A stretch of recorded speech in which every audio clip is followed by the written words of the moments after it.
Welcome back to Murder at Chateau de Rouge. And, the murder accusations are flying here. You said for yourself you practically lived here as a child, and I think we all know you were a penniless orphan. I suspect your fortunes have not changed much. While my fortunes, as you put it, are none of your business, I will admit that, yes, I'm not very rich. I earn my bread as much as the next person, which is difficult to do when you bear a title.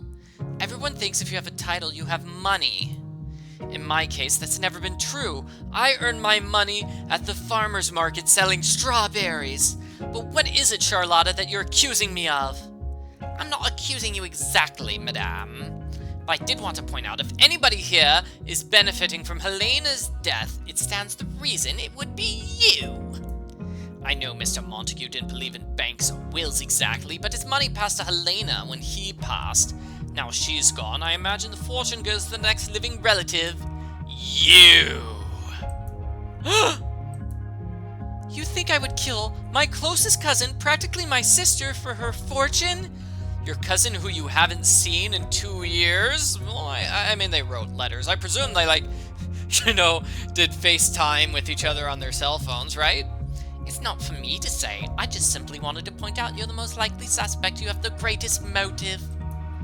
Yeah, I don't know. Esme fought with the victim the day before. That's a pretty big motive, too. You're the only Montague relative present here tonight, and you've always relied on them for support. What better support could you have than if they were both gone and the money pressed into your...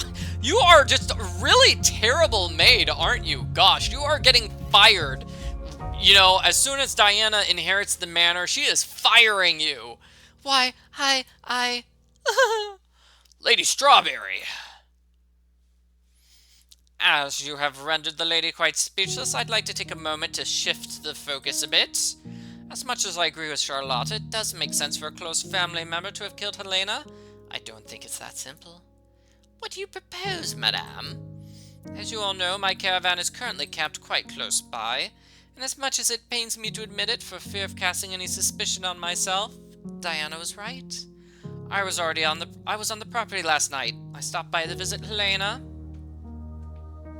After I left the mansion, I made my way through the woods back to the caravan. On my way, I realized I wasn't alone. Someone else was in the forest. I hid behind the trunk of a tree, hoping not to be noticed. That was when I saw a man. He had his back to me, so I couldn't see his face. But he was looking intently around him. Sometimes he overturned a rock or dug a little bit in the ground with a spade he was carrying, looking for something. At one point he pulled out a large piece of paper and stopped to read it. He studied it carefully, but whatever was written on the paper seemed to upset him. What is this, some sort of treasure map? He practically growled as he slammed his fist against a tree in frustration. I watched for a few minutes in a rage. He tore up the brush around him, ripping at low-hanging branches and shouting angry things. I thought I saw him toss the paper on the ground, but I didn't stick around to check. His anger frightened me, and I wasn't about to let him know I was there. I never saw his face clearly, but I think I know now who he was. He was wearing a cape that night. A black cape. A cape very similar to the one our Lord Violette is sporting right now.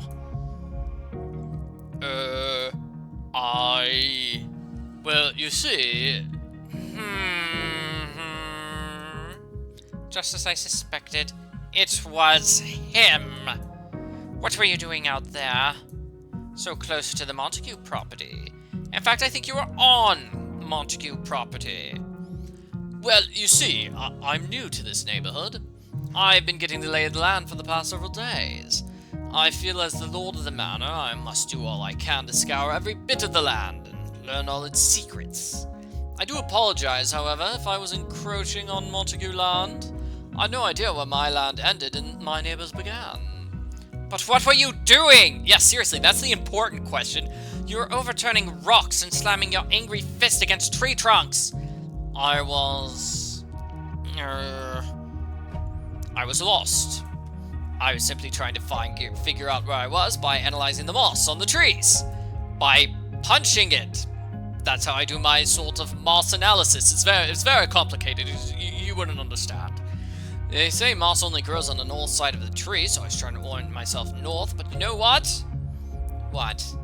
Moss grows on everything out here! So I was hopelessly lost and frustrated because of it. That was why you saw me throw my very immature fit. I'm ashamed that anybody was there to witness it. So that's the story you're sticking with, huh? That's my story, and I'm sticking to it, yeah! It is, in fact, yes. And everybody's looking suspicious now. I could tell at this point that Lady Violette was quite disturbed. Lord Violette was disturbed in his mind, but I thought it was far more than being accused. Yeah, he's definitely hiding something. I have to make. Should I ask him or mind my own business? It's clear he's a dangerous man, prone to fits of rage. I'm gonna ask him. I'm gonna risk making him mad. Lord Violette, you seem if you have something that's on your mind. Since we're all spouting off theories, you have something you want to share? Perhaps a confession, maybe? Who, me? Yes. Actually, I do. That's not really a theory, just more of an observation. Please go ahead. Well, alright.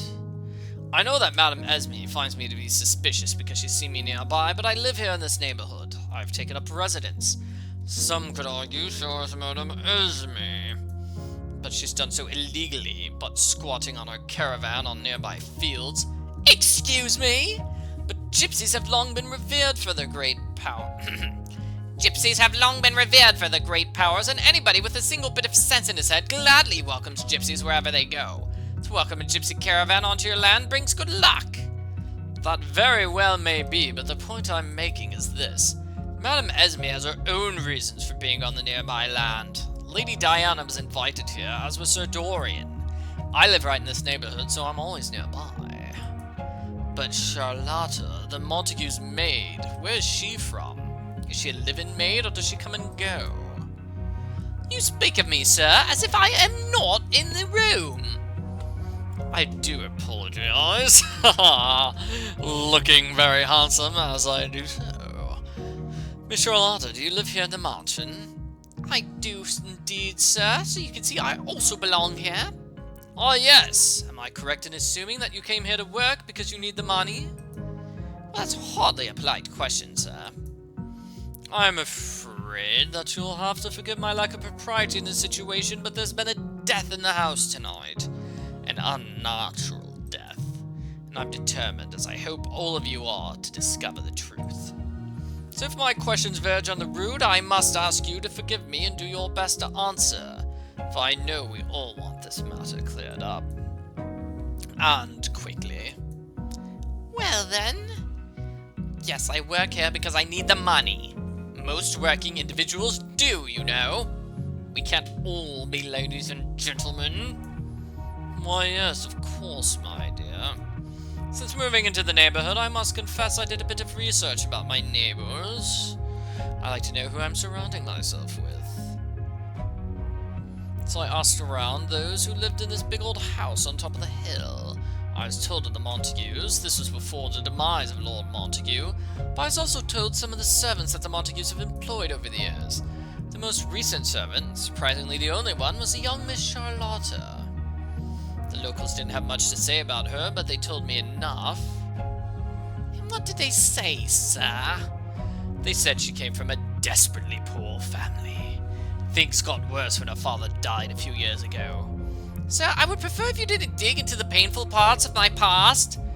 Since then, it's been up to the mother of the family to care for them. But she's getting up in years, and her health isn't as good as it once was, so young Charlotta's taken up the burden of caring for her mother and younger siblings. Where exactly are you going with this, Lord Violette? It sounds to me like Charlotta's being a very upstanding young woman who's trying to care for her family. And being poor isn't a crime, you know. Oh yes, I quite agree with you there. On the surface, it does appear that Charlotte is the most virtuous of us all. But take a close look at the situation in which she was raised. Her family could barely put food on the table even when her father was alive. May he rest in peace. Once he was gone, things got much worse for them. From what I've heard, there were times they were forced to beg for dinner. I believe that desperation to provide for her family is also in Charlotta, like it was in her father.